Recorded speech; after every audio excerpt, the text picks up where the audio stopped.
¿no? El hígado, como saben, es un órgano bastante grande, es uno de los órganos más importantes de la economía. Entonces uno debe sospechar de dicha patología cuando nuestros pacientes pues, están ictéricos o presentan un sangrado producto de una coagulopatía, ¿no? Eso claramente nos pone en el terreno de una afección del hígado, ¿no? La parte anatómica está de más decírselos, ustedes ya lo recuerdan perfectamente, es un órgano que pesa alrededor de 1200, 1500 gramos, está ubicado en el hipocondrio derecho, tiene 4 lóbulos, tiene 7 segmentos, y la irrigación está pues por la arteria hepática, ¿no? Y la porta que van a proporcionar sangre al hígado, ¿no? Ocupémonos rápidamente de lo que es la función hepática. El hígado tiene alrededor de 500 funciones, ¿no? Entre ellas tiene que ver con el metabolismo de los nutrientes, sean carbohidratos, proteínas, lípidos, inclusive vitaminas y minerales, ¿no? Por otro lado, se encargan de la inactivación de sustancias tóxicas, fármacos, hormonas, ¿no? Pero también existe una función inmunitaria que lo cumple a través de las células de Kupffer, ¿no? Que ejerce una función de filtro contra toxinas, contra venenos inclusive. Al mismo tiempo tiene una función vascular, ¿no? Constituye un reservorio de sangre en las emergencias cuando se produce un sangrado importante. Los mecanismos de compensación salen del vaso y del hígado, que son lugares donde se reserva la sangre, ¿no? Y por otro lado también pueden formar bilis y se almacena en la vesícula, como saben, para el proceso de digestión de las grasas sobre todo. Entonces la función vascular básicamente es aquella en la cual hay sangre almacenada en el hígado, que eso constituye más o menos el 10% del volumen total. Entonces cuando se produce un sangrado importante, y disminuye la volemia, indudablemente el paciente hace hipotensión, el hígado se encarga de compensar esto, ¿no?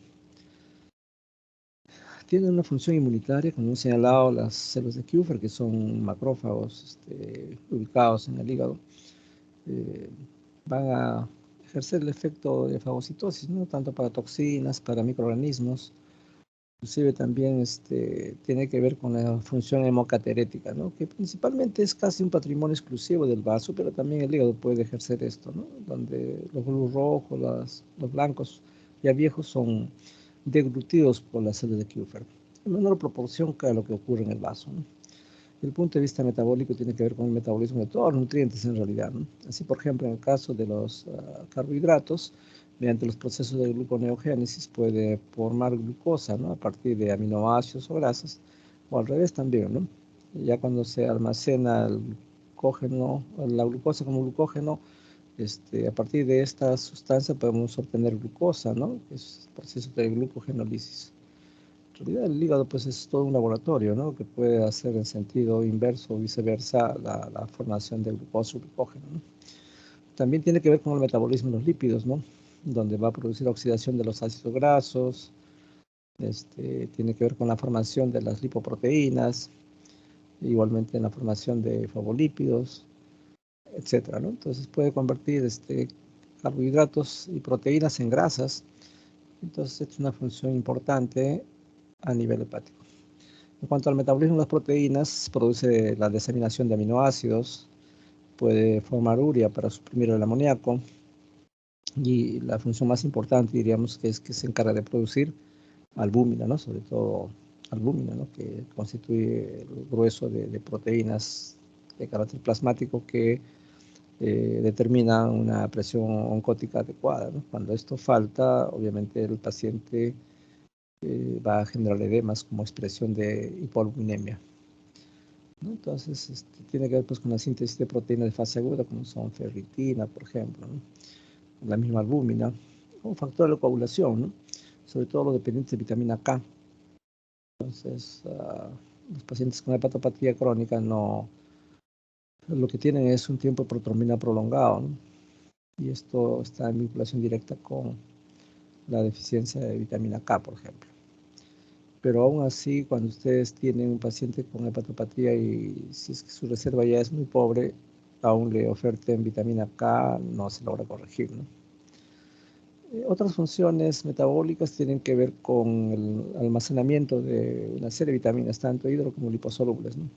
Se encarga de activar la vitamina D y puede también ser parte del almacenamiento de los minerales, ¿no? Tanto de hierro como de cobre. Y las alteraciones de estos nutrientes pues, van a llevar a enfermedades como la hemosiderosis, en el caso de que hay un depósito exagerado de hierro, ¿no? O la enfermedad de Wilson cuando se asocia a problemas del cobre. La inactivación de sustancias se dan por diversas rutas metabólicas. La más importante es la Estocolmo P450. Mediante este mecanismo se puede eliminar, excretar una serie de sustancias, ¿no? Venenos, por ejemplo, fármacos, ¿no? Y hormonas, indudablemente. Entonces, de ahí se desprende la repercusión clínica, ¿no? Por ejemplo, si un paciente está tomando un hipolipemiante, digamos atorvastatina, una dosis moderada, 40 miligramos por día, y tiene, por ejemplo, una micosis en las uñas, eso no va a responder con lacas, con cremas, ¿no? Entonces ahí lo que hay que dar es terapia sistémica. Habría que usar un antimicótico, ¿no? Y la mayoría de ellos tienen metabolismo hepático, ¿no? Incluido itraconazol, fluconazol. Y de los antiguos, ni qué decir, pues, ¿no? Ketoconazol, grisofulvina son antimicóticos con alto potencial hepatotóxico. De tal manera que si mi paciente está recibiendo un hipolipemiante, le agrego un segundo fármaco y ambos siguen la misma ruta para metabolizarse, esto es las enzimas del citocromo P450, pues una de ellas por competición va a ganar, se va a metabolizar más rápido, el otro está circulando en sangre y obviamente está dañando el hígado. Y entonces el paciente comienza a elevar transaminasas. Si fuera estrictamente necesario dar los dos productos, puedo seguir dándolos, siempre y cuando las transaminasas no alcancen 5 veces el valor basal. Esto es que si, por ejemplo, llegó a alrededor de 200, pues ya es momento de suspender uno de los medicamentos o los dos, porque más es el daño que se ofrece al beneficio que se tiene. Entonces, si hay indicación plena para los fármacos, se puede seguir utilizando, pero con mucho cuidado y monitorizando transaminasas. Así que esta función de desintoxicación es importante, pero hay que preservar al hígado, ¿no?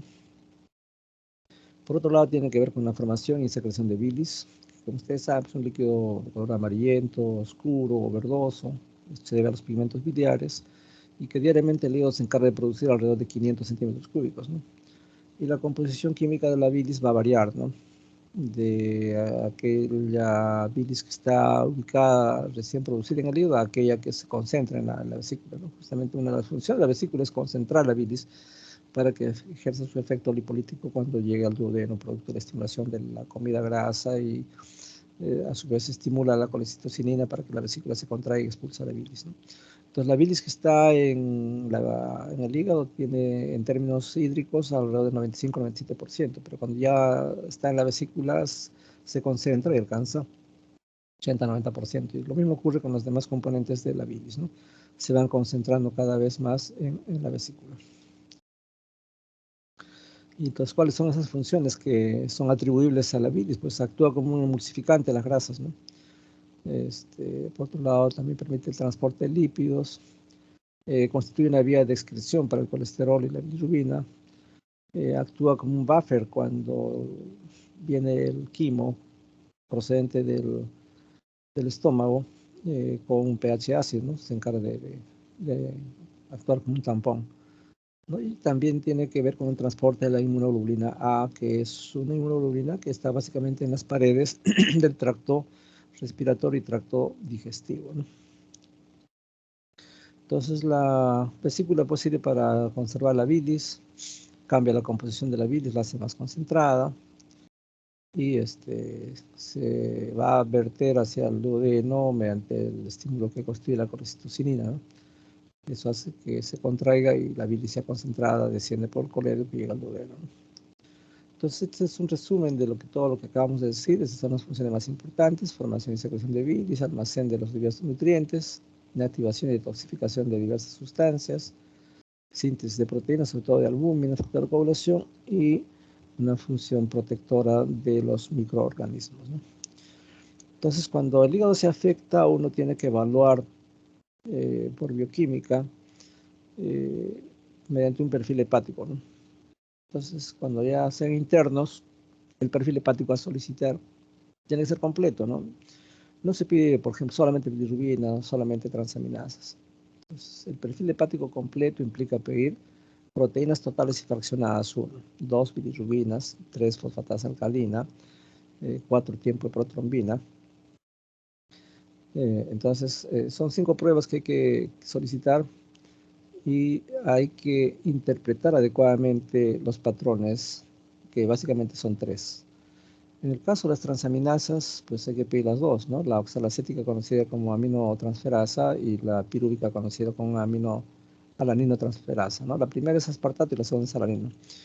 ¿En qué se eleva? Esto básicamente en los pacientes que tienen hepatitis o que tengan hepatopatía crónica, verbigracia, cirrosis hepática. Pero, ¿cómo hacemos la diferencia? Porque ambas van a elevar transaminasas. Entonces, sospechen que hay un patrón hepatocelular. Entonces, los patrones a considerar son tres, ¿no? Uno es el patrón hepatocelular, dos es el patrón colestásico y tres el patrón de hepatitis reactiva. Entonces, cuando hablo de un patrón hepatocelular, me estoy refiriendo a aquellas personas que destruyen los hepatocitos, ¿no? Y eso se ve, por ejemplo, en leptospirosis, en fiebre amarilla, en hepatitis viral, cualquiera de las formas, ¿no? De la A hasta la E. Entonces, ¿cómo hacemos la diferencia? Cuando ustedes tengan un paciente con transaminasas más de 500, allí hay un daño tisular del hígado, vale decir, hay hepatocitos necróticos. El que intrínsecamente revela la función del hepatocito es la TGP, ¿no? O sea, la pirúvica. Entonces, es la más sensible para establecer daño funcional del hígado, daño en la función del hígado. Entonces, las transaminasas más de 500 obligan a pensar en que el paciente tiene una hepatitis, sea por medicamentos, sea por infecciones, etc. Entonces, en cambio, un patrón colestásico eleva 1 o 2 veces las transaminasas y las fosfatas alcalinas sí se eleva unas 10 veces, ¿no? Ya vamos a ver enseguida eso. Las bilirrubinas, los hay de dos tipos, como ustedes saben, las directas y las indirectas. La indirecta se ve elevada en los casos de hemólisis, ¿no? Gente, cualquier anemia hemolítica, sea por drepanocitosis, sea por una anemia hemolítica asociada a Bartonella, a malaria, a síndromes urémicos hemolíticos del adulto, etcétera, ¿no? O alteraciones en la conjugación. Y la bilirrubina directa se elevará cuando existe una ictericia obstructiva, como suele ocurrir en pacientes que tienen cálculos en la vesícula, cálculos en el colédoco, o hay una deficiencia en su excreción, ¿no? Entonces, esas son las patologías que acompañan a las bilirrubinas. La fosfatasa alcalina es otro elemento que se produce en el hígado, pero no es excluyente del hígado, ¿no? Se puede producir en hueso también. Y entonces alguien puede presentar una elevación de transaminasas ligera, una marcada elevación de fosfatasa alcalina, y ustedes pueden plantear que el paciente tiene un patrón colestásico, pero alguien le dice, no, pues esa fosfatasa puede venir de hueso y no le falta razón. ¿Por qué? Porque los osteosarcomas, los mielomas pueden elevar fosfatasa alcalina sin necesidad que tenga disfunción hepática. Entonces, para zanjar ese problema pedimos un examen que se llama gamma-glutamil transpeptidasa. O también podemos pedir la 5-nucleotidasa, que acá en Perú no lo hacen muy frecuentemente la mayoría de laboratorios. Entonces, quedémonos con la gamma-glutamil. Si yo encuentro una gamma-glutamil elevada, pues estoy en condiciones de afirmar que lo más probable es que esa fosfatasa alcalina se elevó a expensas del hígado, ¿no? La gamma-glutamil tiene utilidades muy contadas, ¿no? Básicamente pone en evidencia gente que ha negado su antecedente alcohólico. Y también en gente que tiene un patrón colestásico, ¿no? Entonces es de gran ayuda. Entonces tengo fosfatasas bien altas, transaminasas ligeramente elevadas, planteo colestasis, alguien me refuta y me dice, no, pues eso puede ser un mieloma, un osteosarcoma. Entonces le pedimos gamma-glutamil y si sale alto, es de origen hepático, esa elevación marcada de fosfatasa. El patrón colestásico es un patrón que lo van a ver a menudo y puede ser de dos tipos, intrahepática o extrahepática. Entonces cuando la colestasis es intrahepática en el algoritmo, lo siguiente que hay que hacer es una biopsia hepática.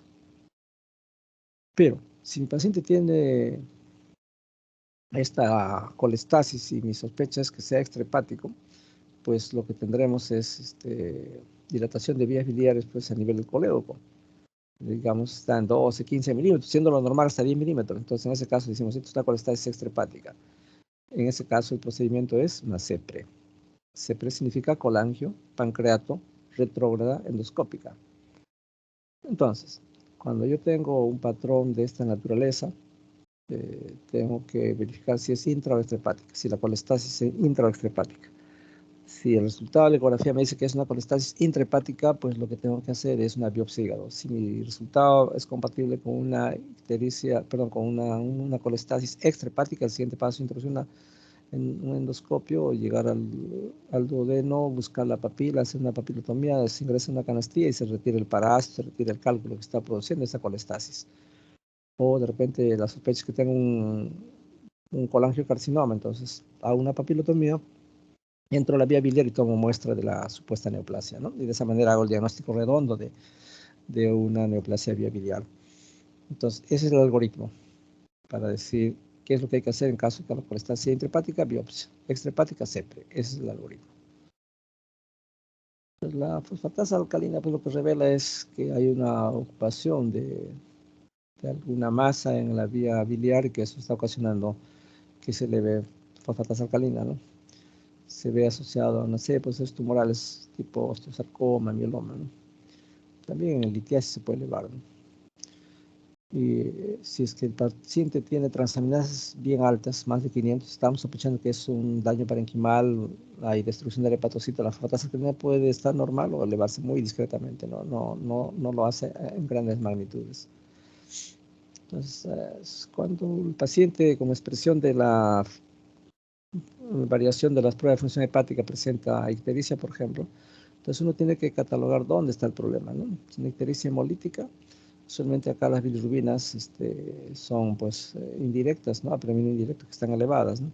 La orina es normal y el paciente secundariamente eleva reticulocitos, ¿no? Los reticulocitos son los glóbulos rojos jóvenes que están en la médula ósea, entonces cuando se produce una hemólisis, se enciende una alarma en el organismo, dicen, está destruyendo glóbulos rojos como un incendio, entonces los bomberos son los reticulocitos que salen a la sangre, son glóbulos rojos jóvenes todavía que no han perdido el núcleo y tratan de compensar. Adicionalmente a eso, la LDH, que es otra enzima que tiene vinculación con los procesos hemolíticos, tiende a elevarse, ¿no? Y la aptoglobina, que es la proteína que fija la hemoglobina, pues desciende.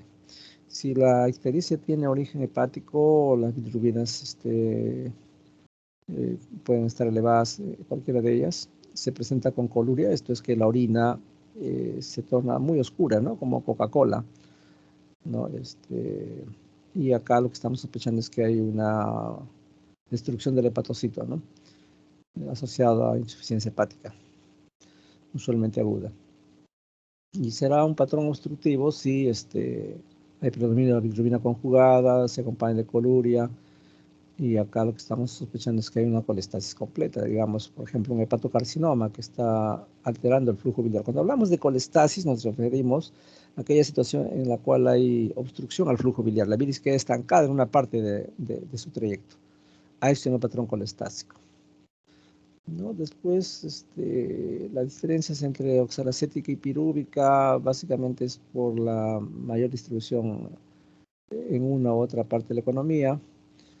Así, por ejemplo, la oxalacética se va a elevar cuando hay afecciones cardíacas, ¿no? Antiguamente, les hablo hace 20, 30 años atrás, cuando todavía no teníamos la posibilidad de dosar mioglobina o troponina, que tienen mayor sensibilidad para infarto de miocardio, ¿cómo nos manejábamos? Pedíamos CPK total y pedíamos transaminasas. Y un marcador de infarto en aquellas épocas era pues transaminasas altas, ¿no? Entonces, en los problemas coronarios las transaminasas pueden elevarse, no necesariamente por un problema hepático, ¿no?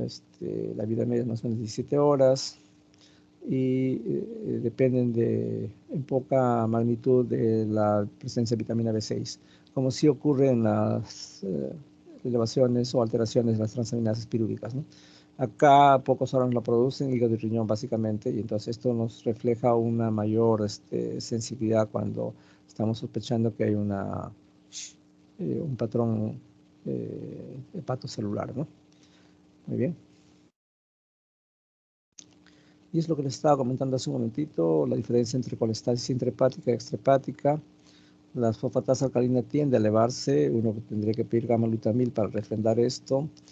En el caso de que la colestasis sea intrahepática, acá se elevan en forma moderada las transaminasas. Perdón, en la extrahepática es la elevación moderada y muy elevadas en las intrahepáticas, ¿no? Pero la magnitud no alcanza más allá de 5 veces.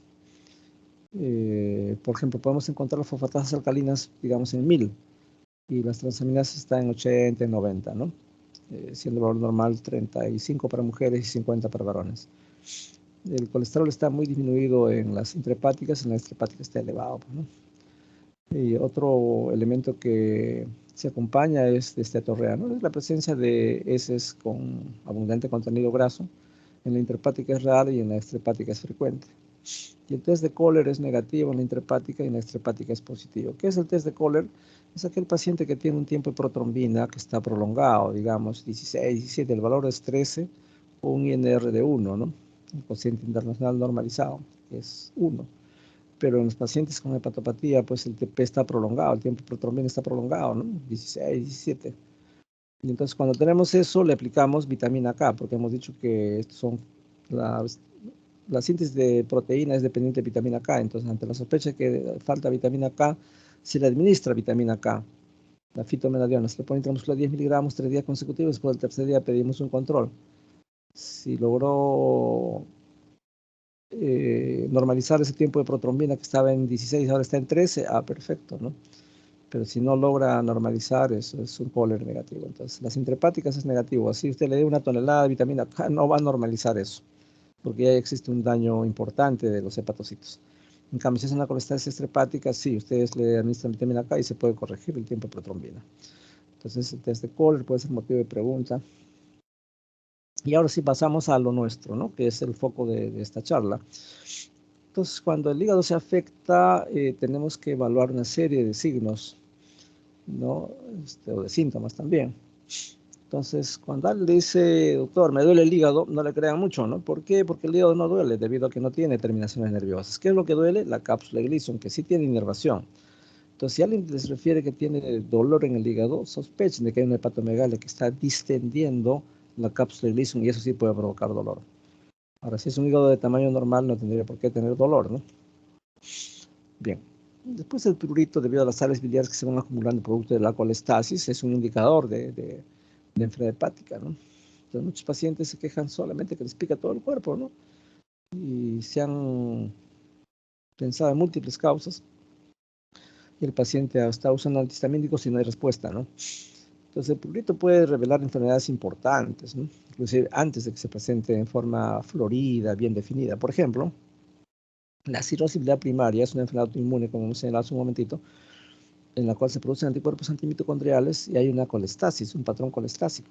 Eso se condice con la acumulación de sales biliares y eso puede provocar prurito. Inclusive meses antes de que el paciente tenga un claro diagnóstico de CBP, o sea, cirrosis biliar primaria, ya presenta prurito, ¿no? Otra enfermedad que se acompaña de prurito sin otras evidencias es el linfoma. Entonces hay que preocuparse cuando el prurito es generalizado y uno no tiene pues ácaros, no tiene algo que explique ese prurito. Y también se presenta en gente con hepatopatía crónica, el prurito, ¿no? Ictericia, ni qué decir, ya hemos visto los diversos tipos de ictericia, pero una de las causas de ictericia es cuando hay daño hepatocelular, ¿no? Destrucción del hepatocito. La dispepsia, cuando hay una alteración en la producción de bilis o en el vaciado de la vesícula, entonces existe una condición que se llama disquinesia vesicular, conocida como vesícula perezosa. Come grasas y le extiende el abdomen lleno de gases, se oxida la grasa. ¿Por qué? Porque no se digiere. ¿Y por qué ocurre eso? Porque la bilis no es vertida hacia el duodeno en cantidades aceptables, ¿no? Y por lo tanto cursan pues con meteorismo, flatulencia, eructos, etc. Anorexia es otro capítulo que puede ser anorexia o hiporexia. Anorexia es cuando ya totalmente perdió el apetito y traduce una hepatopatía crónica, ¿no? La ascitis igualmente revela un compromiso secundario a daño hepático, ¿no? No es la única causa porque puede producirse ascitis por otros motivos que no sean cirrosis, pero hay una vinculación más o menos estrecha, ¿no? Hemorragia, indudablemente, en el contexto de gente que tiene un tiempo de protrombina prolongado, ¿no? Y el edema cuya máxima expresión es en la sarca. Entonces, el edema característico de un paciente con hepatopatía crónica o un desnutrido es que es un edema progresivo, ¿no? Y eso claramente ustedes tienen que hacer la diferencia. Cuando alguien se queja de que se hinchan los pies, las manos o la carita, entonces hay que preguntarle primero cómo amanece, ¿no? Si amanece normal, conforme transcurre el día se hinchan sus pies, ese es un edema de origen cardíaco. Probablemente una insuficiencia cardíaca o previamente una cardiopatía que no ha sido declarada. ¿Ya? Entonces, esa es una una revelación de edema de origen cardíaco, ¿no? Se amanece temprano normal y conforme transcurre el día, el máximo de edemas en la noche. Cuando se recuesta, esos edemas se redistribuyen, se van al pulmón, creando disnea paroxística nocturna, o el paciente tiene que ir al baño varias veces. ¿Por qué? Porque el riñón trata de deshacerse del exceso de líquidos. Entonces, ese es un primer abordaje a tener en cuenta. ¿Qué más? Bueno, los edemas de origen renal pues comienzan primero en los párpados, se hinchan los párpados, la carita y después más tardíamente los muslos, las piernas, las manos, ¿no? En cambio, los pacientes que tienen hepatopatía crónica, es un edema de origen hepático, tienen esta característica, ¿no? Es un edema progresivo que no desaparece, amanece con edema y anochece con edema. Sí, ¿no se escucha? No, está en la diapositiva de signos que Sí, no dice. estoy pasando. Sí, Ok. ahí me he Pensé que. quedado. Estoy escribiendo nada más los signos. Ok, Después ya voy a conversar sobre los estigmas. Simplemente estoy haciendo una referencia, una reseña de estos síntomas, ¿no? Entonces, esos edemas, pues simplemente es para recordar lo que ustedes ya han hecho en semiología general. Cuando alguien tiene edemas, uno tiene que preguntarse, ¿es un edema de origen renal? ¿Es un edema de origen cardíaco? ¿Es un edema de origen hepático? ¿O es un edema postural? ¿O es un edema cíclico? Entonces, hay diferencias claras, ¿no? Así rápidamente, el edema de origen cardíaco, el paciente amanece sin edemas y durante el día va acumulando edemas. La noche se recuesta y se redistribuyen esos edemas y al día siguiente otra vez amanece sin edemas. Cuando tiene ese patrón es de origen cardíaco, hay que buscar un soplo, por ejemplo. Cuando es de origen renal, amanece con la carita hinchada, los párpados hinchados, y ya en estadio más avanzado, recién que se hincha el resto del cuerpo. Sospechen fuertemente la posibilidad de un síndrome nefrótico si es que se hinchan los párpados, ¿no? Y amanece con los párpados hinchados. En cambio, los edemas nutricionales o edemas de origen hepático son edemas progresivos, ¿no? Comienzan las piernas, día y noche están presentes y al contrario va aumentando cada vez, ¿no? Pasan semanas y ya compromete los muslos, pasan semanas y ya compromete el abdomen dando ascitis, compromete la pleura dando derrame pleural, derrame pericárdico, etc. Y cuando es un edema generalizado, pues eso se llama anadasarca. Pero existen edemas cíclicos, ¿no? Las chicas presentan eso, ¿no? A mitad de ciclo los pechos se hacen más turgentes, un poco más sensibles. ¿Por qué? Porque se liberan estrógenos y se hinchan los pies. Y muchas veces piensan que tienen una hepatopatía, sobre todo si están estudiando medicina, piensan que tienen algún daño renal o una cardiopatía y van a examinar. Si no tienen nada, es simplemente que están ovulando. Entonces ustedes se dan cuenta que están ovulando cuando hay un moquito en la vagina que pues es producto del incremento de los estrógenos. Ustedes cogen el moco y lo estiran y se forma un hilo de 10 centímetros sin romperse, pues están ovulando. O se toma la temperatura y están ovulando. Entonces eso nos pone en evidencia de que es un edema cíclico asociado a estrógenos. Y la otra condición o la otra situación es que pueden presentar edema cerca de la menstruación. ¿Por qué? Porque ahí también se elevan estrógenos. Entonces hay dos momentos del ciclo menstrual en los cuales se elevan los estrógenos. A mitad del ciclo cuando están ovulando y cuando están próximos a menstruar. Y eso constituye el síndrome premenstrual, que consiste en que las mamas se hacen un poco más turgentes, al menor roce duele y se hinchan los pies. Es un hinchazón transitorio, ¿no? Lo mismo el edema de origen postural, ¿no? Gente que está parado 10, 12 horas, cirujanos, médicos, vigilantes, ¿no? 10, 12 horas, obviamente el retorno venoso es insuficiente y se generan edema. Entonces, es para una visión panorámica de lo que son edemas y cómo el edema de origen hepático es constante y progresivo, ¿no? Entonces son los síntomas que acompañan a un paciente con hepatopatía crónica. Sin embargo, debemos reconocer gente que ya tiene cirrosis bien establecida, tiene lo que se llaman los estigmas hepáticos. Estos son los que están listados acá: las palmas hepáticas, la ginecomastia, la distribución del vello pubiano que cambia, la atrofia del testículo, la contractura de Dupuytren, las arañas vasculares, los nevis rubí, que son los lunares rojitos, la circulación colateral y la hipertrofia de parótidas. Entonces, estos estigmas hepáticos no necesariamente tienen que estar todos al mismo tiempo, basta que hayan 2 o 3 para decir, este paciente es un paciente con cirrosis. Entonces, vamos viendo cada uno de ellos. Ojo, como ven acá, la ictericia no es un estigma hepático, ¿no? Porque ya saben que hay gente que puede tener ictericia sin problemas hepáticos, por ejemplo, las personas que tienen anemia hemolítica. Bien, entonces la circulación colateral, como ven acá en la transparencia, hay de dos tipos, ¿no? Las que salen en forma de medusa, en forma centrífuga a partir del ombligo. Esta dirección se llama circulación colateral porta cava. En cambio, la cava discurre por los flancos, ¿no? Entonces, esto que es en cabeza de medusa es una distribución porta cava. Noten un abdomen totalmente distendido, ¿no? Con una cicatriz umbilical excéntrica. Entonces, esta es una circulación colateral porta cava. Acá otro ejemplo, miren, marcada evidencia de la circulación colateral, ¿no? Este es cava a cava, ¿no? Generalmente por los flancos. ¿Qué significa tener circulación colateral? Nuestro organismo es tan sabio que el hígado está, pues, fibrótico, ¿no? Literalmente está como una piedra, entonces todo el retorno venoso que era por vena porta llegaba al hígado y por ahí se iba por la vena suprahepática hacia el ventrículo derecho, ya no se puede hacer recorrer ese camino. Entonces, si no recorre ese camino, el organismo tiene que buscar caminos propios, ¿no? Entonces, uno es a través de esta circulación colateral en el abdomen. Este es un intento por retornar la sangre de todo lo que es la cavidad abdominal hacia el corazón. El otro intento es mediante las varices esofágicas, ¿no? Entonces, la sangre ya no pasa por el hígado, entonces tiene que buscar caminos alternos. Bien. Entonces, acá tiene la circulación colateral, porta cava, cuando a partir del ombligo se va hacia arriba, y la cava cava es cuando va por los flancos. Acá tiene otro sistema hepático, una telangiectasia que ayer preguntaron, estábamos conversando, se distribuye en la cara, en el tórax, en el abdomen. Estas son arañas vasculares, la telangiectasia esta que aparece en gente con insuficiencia venosa, sobre todo en las piernas, en el muslo, ¿no? Todo eso traduce hepatopatía crónica. Acá tienen otros ejemplos de arañas vasculares. Ustedes presionan al centro y todo queda exangüe. Retiran el dedito después de un minuto y todo comienza de cero. Se llenan todos los capilares y otra vez un punto central. ¿Cómo son las palmas hepáticas? Son así. Eritema con atrofia o hipotrofia de músculos tenares y hipotenares. O sea, el compromiso es básicamente de región tenar o hipotenar, con atrofia y eritema. El resto no interesa que esté rojo o no. Pero lo importante para reconocer una palma hepática es eso. Eritema de la región tenar y hipotenar con atrofia o hipotrofia de sus músculos. Acá tienen otra evidencia en la cual toda la mano está rojita, pero lo que hay que ver es que hay gran hipotrofia de región tenar y hipotenar, miren. Ya, entonces, ya son palmas hepáticas.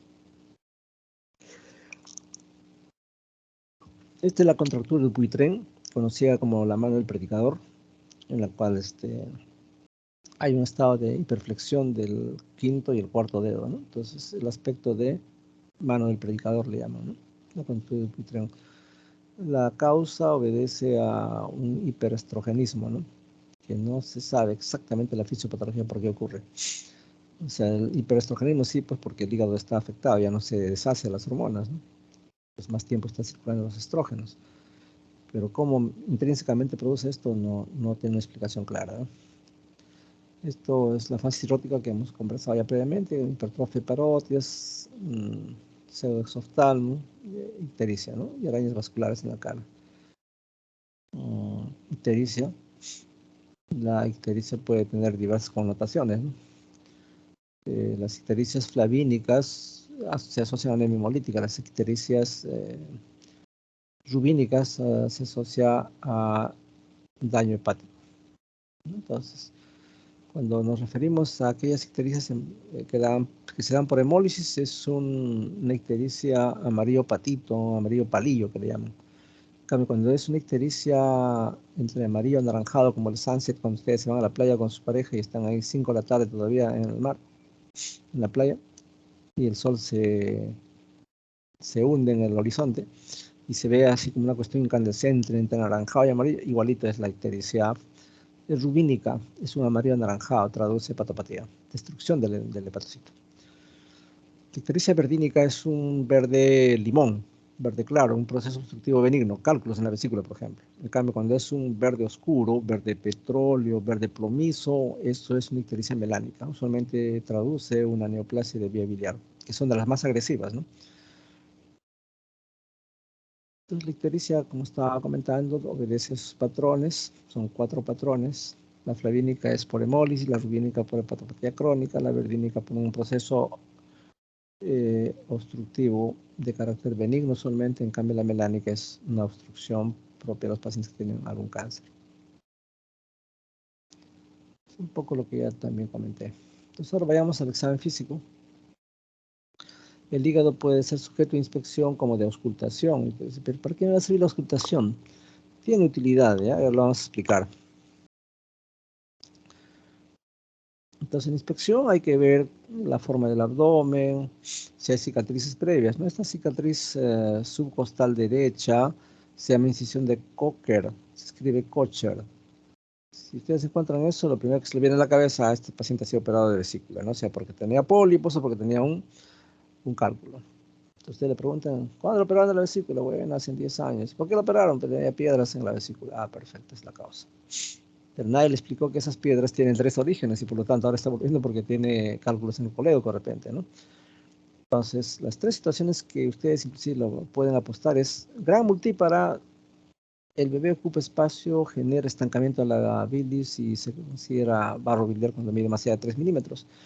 Y entonces un inductor de este problema es la gran multiparidad. Más de 5 gestaciones definitivamente debe tener cálculos. Lo otro es triglicéridos. Cuando está más de 300, 400 sobre una masa proteica que es la matriz, se va pegando los triglicéridos, ¿no? Entonces se va formando el cálculo de la vesícula.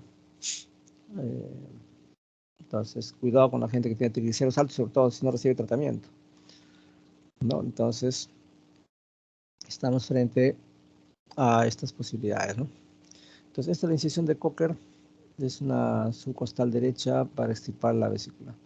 Esta es una paramediana derecha, probablemente hicieron una incisión de McBurney en el punto de McBurney, pero cuando encontraron que había plastrón o ya se había diseminado el material purulento producto de una perforación, lo que hacen es ver que ampliar la cirugía, ¿no? Entonces hacen una paramediana derecha para limpieza de cavidad, colocación de drenes, etc.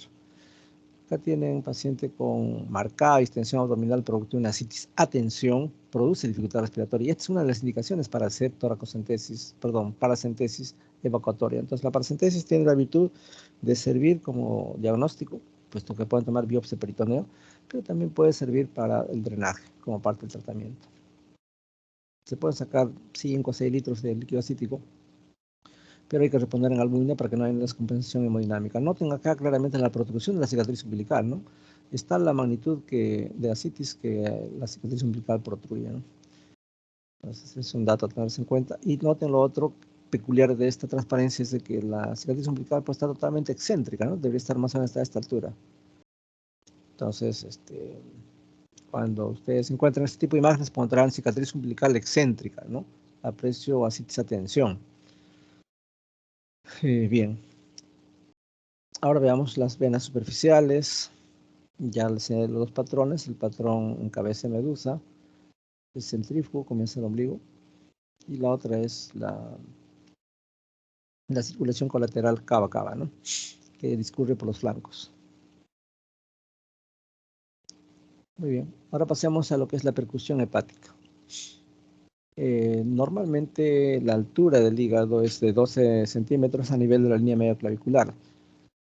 También le llaman SPAN, ¿no? SPAN se escribe. SPAN hepático es la altura hepática.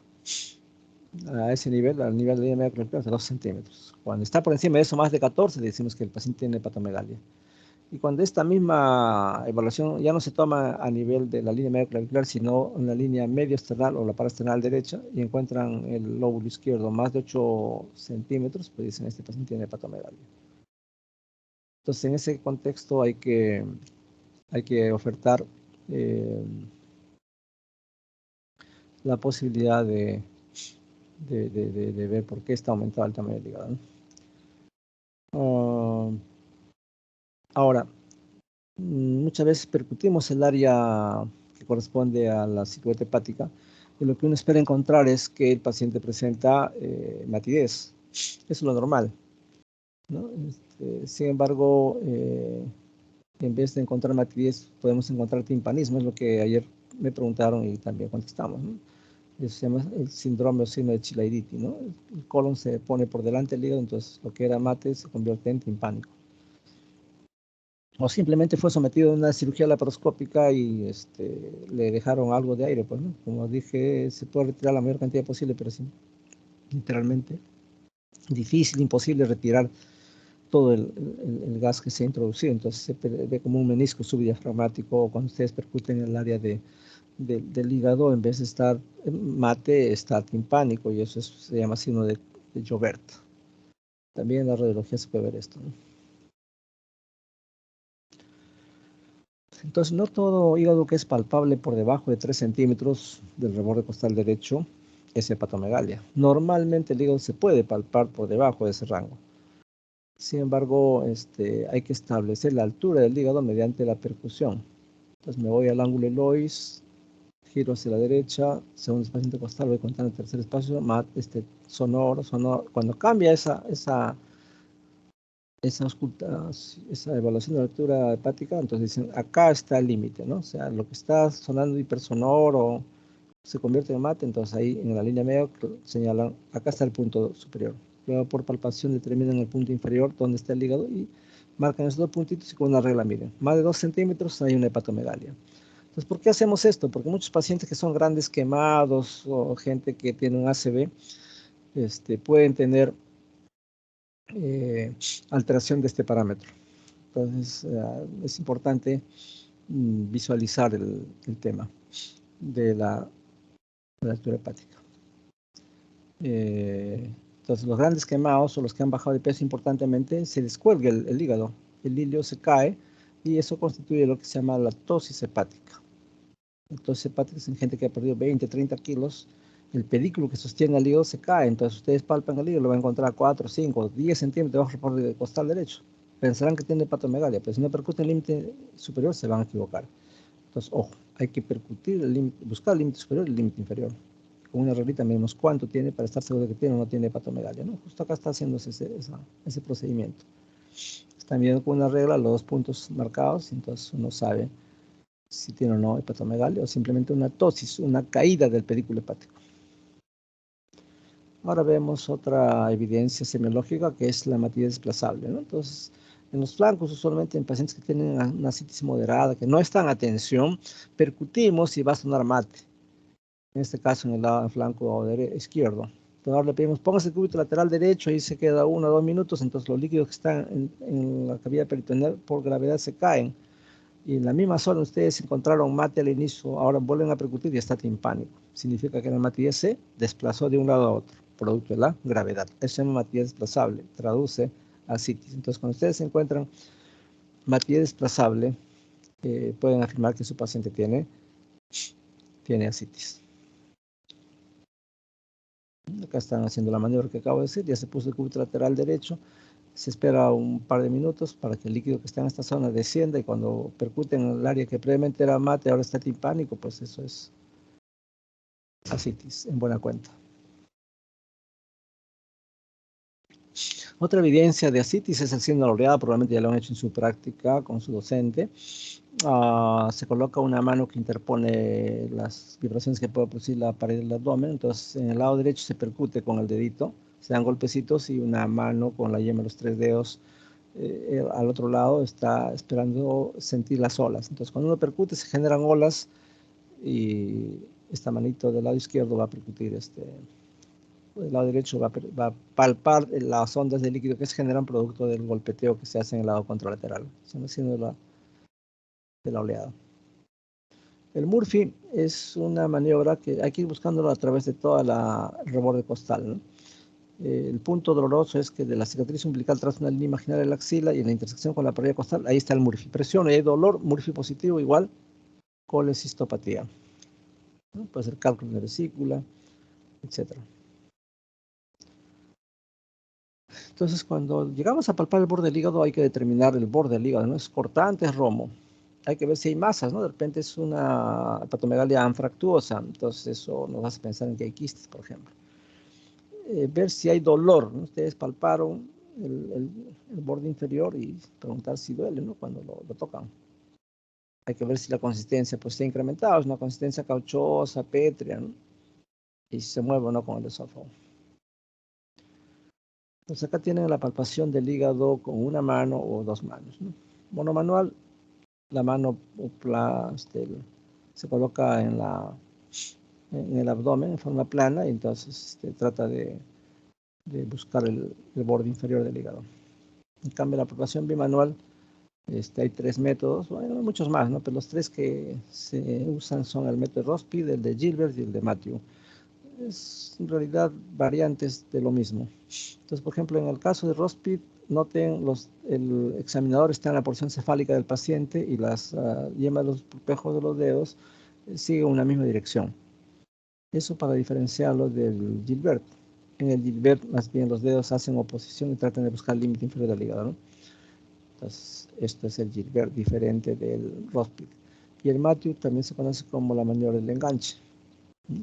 Consiste en que el examinador está en la porción cefálica del paciente y hace como unos ganchos bajo el reborde costal derecho y tratan de palpar el hígado, ¿no? Bien, entonces, ¿cómo palpamos el límite inferior? En expiración, profundizamos la manito. En inspiración estamos al acecho, porque en inspiración el hígado retorna y choca contra sus dedos. Acá está el borde del hígado, ¿no? Entonces, hagamos esa técnica para palpar el hígado. Esta es la manera de Matthew, del enganche.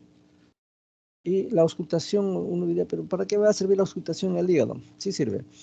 ¿Cómo así? Entonces, cuando un paciente tiene ascitis a tensión, es imposible palpar el borde del hígado porque está el hígado nadando, está inestable en ese líquido acítico.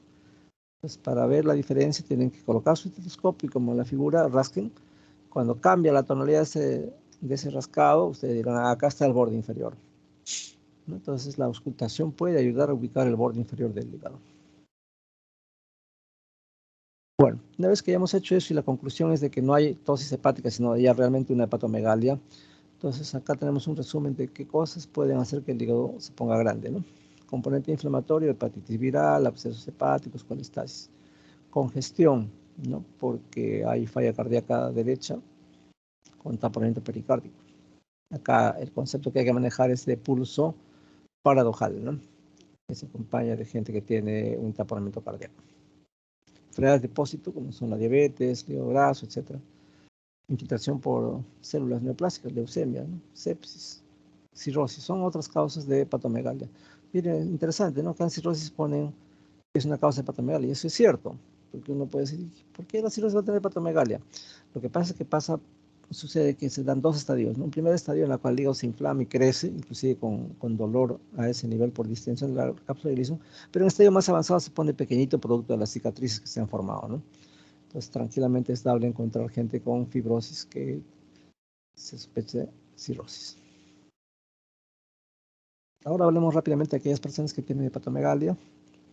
Lo primero que tenemos que hacer es, como ya dije, ver que no tenga tosis hepática. Por eso tengo que determinar la altura hepática.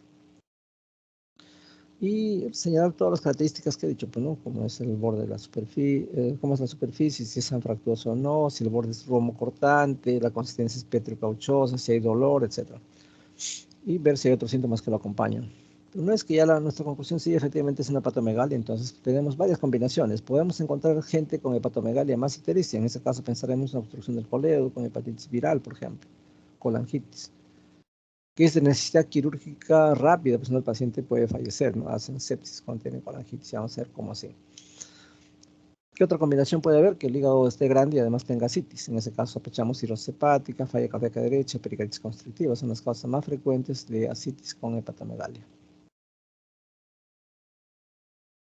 No siempre el hígado está crecido solo. También a veces se acompaña de crecimiento esplénico. Entonces, en ese contexto sospecharemos que el paciente tiene una cirrosis hepática, una hepatitis viral, una hemocromatosis, una amiloidosis, por ejemplo.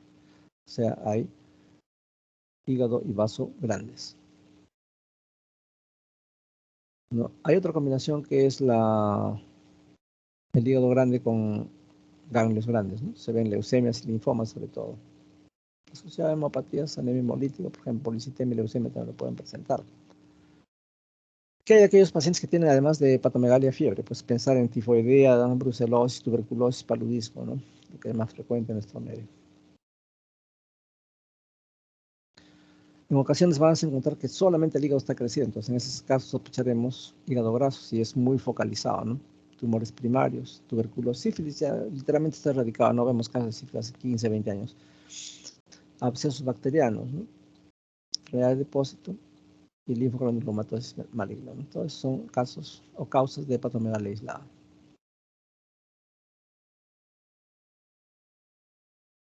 Cuando es una hepatomegalia irregular, sospechar pues, de abscesos, de atidosis, de tuberculoma, sobre todo hay atidosis que compromete sistémicamente, ¿no? Como corazón, pulmones y también el hígado.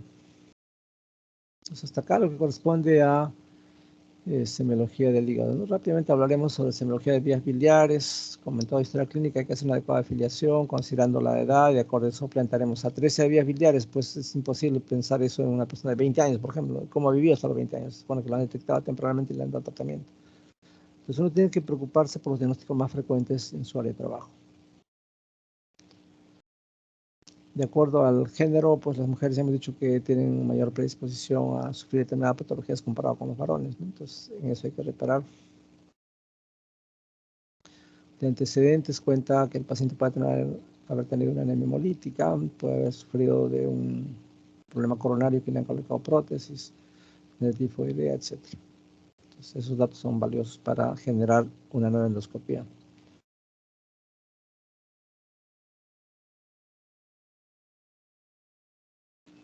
Cuando se comprometen las vías biliares, los síntomas pueden ser dolor abdominal tipo cólico, náuseas y vómitos, ictericia, color hipocolia, dispepsia, y eventualmente picazón en el cuerpo y fiebre, ¿no? Por otro lado, otros síntomas que vale la pena aclarar sus características son estas, ¿no? Cuando hay dolor abdominal, que será pues localización, tipo, intensidad y reacción, factores que lo desencadenan, que lo alivian, posición antálgica, entre otros.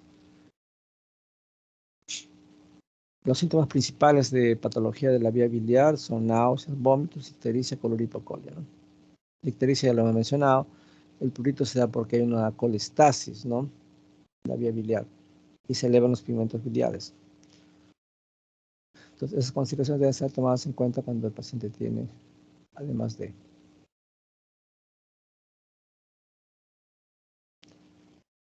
Estos síntomas lo hemos revisado. Vamos a pasar a lo que corresponde a los signos. Entonces, cuando uno intenta palpar el borde del hígado, ya se encuentra con una vesícula que es palpable, traducido porque hay una especie de ovillito pequeñito en el borde del hígado. Eso presionamos y si no duele se llama síndrome de Courvoisier-Terrier, que traduce un cáncer de cabeza y páncreas que está rechazando la vesícula y la torna palpable. Entonces, eso hay que ver, ¿no? ¿Qué características tiene? Ustedes palpan la vesícula, pero es no dolorosa. El cáncer de páncreas está rechazando la vesícula y es una vesícula no dolorosa, ¿no? Eso se llama síndrome de Courvoisier-Terrier. Entonces, motivo de pregunta de examen, ¿no? Ahí les ponen, por ejemplo, el síndrome de Courvoisier-Terrier se presenta en gente con cáncer de páncreas, por ejemplo, ¿no? Producido por desplazamiento de la vesícula producto de un cáncer, ¿no? Tiene características no dolorosas, cierto, no duele. ¿Por qué? Porque la vesícula no está afectada hacia el páncreas. Entonces, esa consideración hay que tener con un síndrome de Courvoisier-Terrier. Y el Murphy lo que traduce es patología de vesícula, ¿no? Como acá. Están tratando de buscar el punto doloroso del. Y el paciente que a veces no colabora, que hace la maniobra que genera SIC, consiste en que se cogen los dedos en la porción distal y tratan de hacer esto, de jalar. Mientras ustedes lo están distrayendo, lo van examinando, porque hay gente que apenas toca el abdomen, están que se contraen o se ríen, entonces no colaboran. ¿Qué síndromes podemos encontrar cuando hay alteración de la vía biliar? Un síndrome doloroso abdominal, un síndrome ictérico, un síndrome tumoral, un síndrome febril, ¿no? El cólico biliar, pues lo que se va a presentar en el hipocondrio derecho, entonces con todo el caso sospecharemos que es un problema de vía biliar de ese lado, ¿no? Cuando hablamos de colecistitis aguda, el paciente tiene dolor abdominal con el hipocondrio derecho, fiebre y leucocitosis, ¿no? Luego hablaremos de esto, que es la tríada de Charcot. La colangitis constituye una emergencia médica. Ya, esto tienen que aquilatarlo en su real dimensión. ¿Por qué? Porque un paciente puede tener una tríada de Charcot porque tiene, por ejemplo, cálculos en vesícula. Al principio, cuando se obstruye la vía biliar, todo eso está aséptico. Sin embargo, cuando ya pasan horas y no se resuelve el problema, los gérmenes de tractos bajos colonizan porque no hay peristaltismo en esa zona, todo está abolido. Y entonces cuando colonizan, la vesícula se llena de pus. Entonces, cuando ya existe infección de la vía biliar o de la vesícula, eso se llama colangitis. ¿Qué implicancia tiene la colangitis? Que tiene una triada para sospecharla, ¿no? Entonces, esa triada se llama triada de Charcot. ¿En qué consiste? Que es un paciente que tiene dolor en el hipocondrio derecho, un dolor importante, que no calma, ¿no? O sea, le ponen yosina, le calma un ratito y vuelve a presentar, le ponen omatropina y le vuelve a presentar, le ponen buscapina, plidán y le vuelve a presentar cada rato el dolor. Entonces, ese es un elemento de la triada de Charcot, dolor, que no cede a los analgésicos. En segundo lugar, aparte del dolor, el paciente con Charcot tiene ictericia. Los ojos están totalmente ictéricos. Y en tercer lugar, fiebre. Le ponen metamizol, antalgina, valgina, baja un ratito y vuelve a subir, vuelve a subir. Entonces, fiebre, el paciente que tiene, aparte de esto, estos otros síntomas que he mencionado, constituye lo que es la triada de Charcot, que traduce pus en la vía biliar. Entonces hay pus en la vesícula o en el colédoco. Entonces ustedes cuando son llamados para interconsulta pondrán, ¿no? Paciente presenta triada de Charcot compatible con colangitis. Se sugiere cirugía a la brevedad posible. Igualito que una apendicitis, esto va a perforarse en 24 horas. Entonces, si hay triada de Charcot, pues tengo que obligar al cirujano a que lo opere, ¿no? Muchos cirujanos o tienen desidia o simplemente temen que el paciente se le quede en sala de operaciones. Quedar entre comillas, o sea, fallecer. Entonces dicen, no, primero compénsamelo, porque el paciente ya está haciendo hipotensión. Pero eso es lo que no quieren entender muchos cirujanos. O sea, por más dopamina o glutamina que uno le ponga, mientras no erradiquemos el foco de infección, esa presión se va a caer. Entonces, lo que hay que hacerle entender es que tienes que entrar. Si no entra, el paciente va a fallecer. Hasta que lo compensen, es una compensación transitoria, así que ya tienes que entrar, ya. Y eso ocurrió, pues, ¿no? Unos colegas que se encuentran con una paciente de 80 años que tiene la pentada Reynolds, que en buena cuenta la pentada Reynolds es un paciente con Charcot, es decir, cólico que no sea medicación, fiebre que no sea medicación, ictericia es la triada de Charcot. Pero aparte de eso, es un paciente de tercera edad y tiene hipotensión arterial, es una pentada Reynolds. Alta chance de fallecer, ¿no? Y este paciente se le demuestra que tiene esta condición de triada de Charcot, en buena cuenta tiene colangitis. Y aparte, pues le piden ustedes un hemograma, y leucocitos, dirección izquierda, etcétera. Ya la mesa está servida, ¿no? Pero el cirujano no quiere operar, y eso ocurrió. Así que dejaron pasar, no, que estoy cansado, que yo me he operado 5 vesículas, etcétera, etcétera. Ya lo opero más tarde. Y al día siguiente cuando entran, pues ya se ha producido un plastrón, se ha derramado material purulento, tiene una peritonitis y la paciente fallece en UCI. 5 días después, juicio los médicos. En 2 comisarías, denuncia, ¿no? Entonces, cuando ustedes van a la comisaría, pues no los tratan como médicos, los tratan de sensibilizar, les preguntan si vive su papá, su mamá, cuántos hijos tiene, cómo se llama su esposa, en qué trabaja, etcétera. Y te hacen preguntas para hacerte caer, ¿no? No te atienden a la hora, si estamos en la media, te atienden a la 1 de la tarde, escriben todo lo que estás declarando y luego llaman a otros médicos que han también manejado el caso y cuando hay diferencias en lo que dicen, pues ese es un punto a favor del denunciante, que en este caso es la familia, ¿no? Hicieron una denuncia y cuando el comisario concluyen que hay pie para la acusación penal, entonces ya lo pasa al juez. Y ahí realmente ya estamos en problemas, porque el juez va a fallar en algún momento. Y si es condenatorio, van a la cárcel, les quitan el título. Y eso ocurrió con estos cirujanos que no quisieron operar y que lo operaron tardíamente, el paciente falleció. Entonces, hay que ser oportunos. En la historia clínica poner, pues, Charcot, o por lo menos poner paciente con colangitis, ¿no? Traducido porque hay dolor, fiebre que no cede a la medicación sintomática y está ictérico. Eso es una colangitis, tienen que operarlo ya. Entonces ponen cirugía a la brevedad posible. Si el cirujano no quiere, ya es su problema. Y llamaron a medio mundo. Al final lo pasaron a la vía penal, el juez falló. Reparación civil, 100.000 soles, 5 médicos. Les quitan el título 2 años, no pueden ejercer la medicina, ni en práctica privada, ¿no? Entonces, ojo a este síntoma. Triada de Charcot es fiebre que no responde, dolor que no responde, ictericia. Y si encima es un anciano de 60, 70 años y tiene hipotensión arterial, se llama pentada Reynolds, alta mortalidad.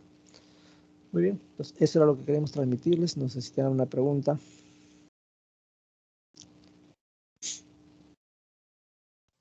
Doctor, una consulta. A los pacientes que han sido A ver, escucho operados, bien bajito. ¿me escucha, doctor? Ahora mejor. Sí, a los pacientes que han sido operados de la vesícula, bueno, sabemos que aquí se concentra los ácidos biliares ¿Tienen alguna complicación luego de la operación en el transcurso de su vida? O sea, por el hecho de no hacer la concentración de la bilis o por otro motivo. Bueno, sí, está escrito eso, ¿no? El cirujano te advierte, ¿no? Mire, no hay otra solución, le tengo que sacar la vesícula. La pared de la vesícula normalmente mide 4 milímetros. Cuando está más gruesa, en algún momento va a transformarse en un cáncer de vesícula.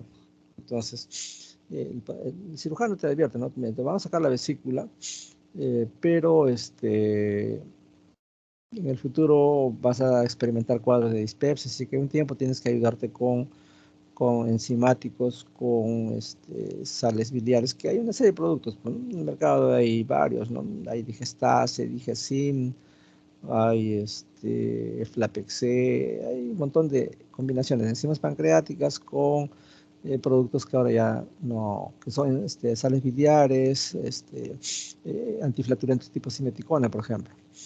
Entonces ya claramente el cirujano te advierte porque la bilis que se produce en el hígado viene y está estancada en el colédoco. Y cuando comes una grasa se abre el colédoco y es vertida hacia el duodeno, pero es una bilis que no está concentrada porque esa es la función de la vesícula. Como no hay vesícula ocurre eso, ¿no? Entonces el cirujano te advierte. Adicionalmente hay gente que puede hacer diarrea, ¿no? Entonces cuando son operadas la vesícula hay una mayor tendencia a hacer deposiciones pastosas, ¿no? Entonces, esas son situaciones que pueden presentarse post cirugía de vesícula. Pero acá lo importante es, cada vez que ustedes diagnostican cálculos en la vesícula, adelantarse a los hechos, ¿no? Porque después de 4 o 5 años otra vez comen grasas y tienen cólico y acuden a la emergencia, le toman una ecografía y, oh sorpresa, tiene cálculos en el colédoco. ¿Qué pasó? No le ofrecieron la solución que debían habérsela dado. Porque el paciente que tiene cálculos en la vesícula, hay que buscar por qué tiene cálculos. Creo que ya conversé con ustedes, o no sé si con un grupo anterior, pensar en 3 cosas grandes, ¿no? Uno es gran multípara. Persona que ha tenido más de 5 embarazos, el bebé ocupa espacio, genera éstasis de la vía biliar. Entonces la bilis se estanca, ¿por qué? Porque el bebé está ocupando espacio. Entonces esa éstasis termina por generar lo que se llama barro biliar. A partir del barro biliar se forman cálculos. Entonces ustedes pueden hacer una apuesta cualquiera. Si es una mujer que ha tenido más de 5 gestaciones, apuesten a que tiene cálculo en la vesícula. Así sean asintomáticos, pero los tiene. Entonces, una primera causa es eso, multiparidad. Segunda causa, componente hereditario. Papá, mamá tuvo cálculos, entonces ya me operaron de la vesícula. Eso no me exonera de que pueda hacer cálculos en colédoco. Y efectivamente, después de 4 o 5 años, otra vez cálculos en colédoco. ¿Por qué? Porque esa familia tiene ya un componente hereditario de formar barro biliar. Entonces acá lo que hay que hacer es prevención, darle coleréticos o colagogos, ¿no? Que vacíen la vesícula con cierta frecuencia. Ahora ya no hay un producto, antes había un producto, se llama Cholipin, sin ánimo de hacer propaganda a Grunenthal, o Behring, que era un laboratorio alemán que lo producía, pero no sé por qué fue descontinuado y ya no hay, pues, ¿no? Ahora hay otros productos que no tienen la misma eficacia para vaciar el contenido del colédoco, porque si no, eso finalmente va a ocasionar la formación de nuevos cálculos en el colédoco. Claro que ahora se puede sacar por endoscopía, ¿no? Mediante una CEPRE, pero igual, ¿no? Tendrían que prevenir eso, ¿no? Y la tercera condición es triglicéridos. Gente que tiene más de triglicéridos altos sobre una matriz proteica por oposición se va pegando el triglicérido y se forma el cálculo. Entonces, si ustedes han determinado que un paciente tiene cálculos, no deben quedarse ahí, sino buscar la causa, ¿no? Preguntar si en la familia alguien ha tenido cálculos, si es así, entonces probablemente es la bilis cetogénica por componente familiar. O es un paciente que tiene triglicéridos, después está en 300, en 400 y nadie le dice que, o le dicen que haga dieta, nada más le dan tratamiento farmacológico y mientras más tiempo persista con esos niveles va a formar cálculos, ¿no? Y ni qué decir a aquellas personas que se han embarazado varias veces, ¿no? Que ya no lo sigue haciendo porque va a formar más cálculos. Entonces, esa sería la respuesta, ¿no? Hay complicaciones propias de la cirugía. Bueno, aparte de esas complicaciones son, por ejemplo, fiebre en las primeras 24 horas por atelectasia, por ejemplo. A pesar que se hacen laparoscópicas o con anestesia epidural, por ejemplo, no los duermen totalmente, sino la cintura para abajo. Estos pacientes pueden presentar fiebre en las primeras 24 horas, que es por atelectasia, dipostasia. Cuando están postrados, los alveolos colapsan, por ejemplo. Pero esas son complicaciones propias de la cirugía y después desaparece y la fiebre se cede en cuestión de 24 horas, ¿no? Las causas más frecuentes es atelectasia. Obviamente no es la única. Y la dispepsia que va a acompañar de cuando en cuando diarrea. Algunos la hacen, otros no. y se manejan con sintomáticos, ¿no? Tipo enzimas digestivas, simeticona. Bien. ¿Alguna otra pregunta? Y justo como hablaba de la gestación, también tendrá que ver con la colestasis gestacional, el que exista o la presencia o no de la vesícula biliar, o ya es algo independiente la colestasis gestacional. Es lo que estamos comentando, pero la colestasis se da porque el bebé ocupa espacio, ¿no? Cuando ya tiene 8 o 9 meses es un efecto de masa, pues un bebé pesa 3 kilos, entonces comprime la vía biliar, entonces la bilis ya no circula, eso se llama colestasis. Esa colestasis lo va a llevar a barro biliar y ese barro biliar va a generar cálculo. Entonces, cuanto más gestaciones siga teniendo, más chance de formar cálculos. Entonces, es la idea, ¿no? Que ya no se embarace, pues, 5 es más que suficiente, ¿no? Ahora, la mayoría de familias pues, no están en condición de mantener tantas personas, ¿no? Basta tener 1 o 2 hijos, ¿no? Y eso hay que brindar consejería genética para que no sigan teniendo hijos y explicarle que ese es un factor de riesgo para hacer cálculos. De repente en esta oportunidad operaron de la vesícula porque tenía cálculos solo en la vesícula, pero explicarle, mira, si te sigues embarazando, vas a tener cálculos, ya no en la vesícula, sino en el colédoco. Entonces el plan de trabajo debe ser 1, consejería genética, ¿no? 2, prevención con fármacos que basen el contenido de la bilis, ¿no? Coleréticos, colagogos, ¿no? Y 3, manejo pues de dislipidemias que tiene triglicéridos altos, ¿no? Y de esa forma vamos a evitar que vuelva a tener cálculos. Esto es válido solamente para cálculos biliares. El comentario no es extrapolable para cálculos urinarios, eso tiene otro enfoque, porque las composiciones son diferentes, pues, ¿no? De calcio, estrubita, cistina, oxalatos, etc. ¿Alguna otra pregunta?